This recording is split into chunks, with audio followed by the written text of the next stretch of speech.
جامع الشيخ زايد بن سلطان النهيان. المسجد ده مشهور باسم الشيخ زايد وموجود في الامارات وبالتحديد في مدينة ابو ظبي. من الحاجات اللي انا اتبسطت لما شفتها ان المسجد ده يعتبر سادس اكبر مسجد في العالم من حيث المساحة الكلية. المسجد ده حرفيا يعني محظوظين بيه الناس اللي عايشين في ابو ظبي والناس اللي قريبه منه بالذات، لان المسجد ده في رمضان في حاجات كتيره تشدك، من ضمنها مثلا ان هم بيعملوا فطار جماعي دايما كل يوم تقريبا في رمضان، على ما اتوقع يعني ان بيبقى في عدد كتير جدا، يعني بيوصل عددهم تقريبا لالوفات بيفطروا كل يوم في رمضان هناك في المسجد ده.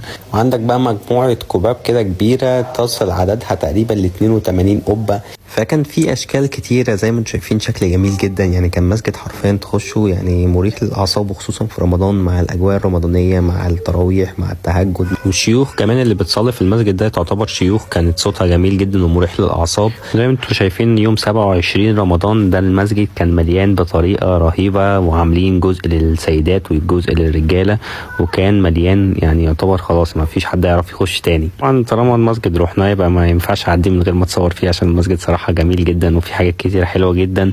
وبعد ما خلصنا بقى صلاه التراويح رحنا طبعا شربنا اهم مشروب في الدنيا، هو المشروب الشاي الكرك، وده اشهر مشروب معروف طبعا في الامارات، ومن احلى المشاريب اللي انا شربتها في حياتي يعتبر. وبكده نكون خلصنا الفيديو بتاع النهارده، واتمنى تكونوا استمتعتوا معايا. وطبعا لو رحت الامارات وخصوصا ابو ظبي لازم تزور الجامع وتشرب الشاي الكرك، وهتدعي لي صدقني. يلا السلام عليكم.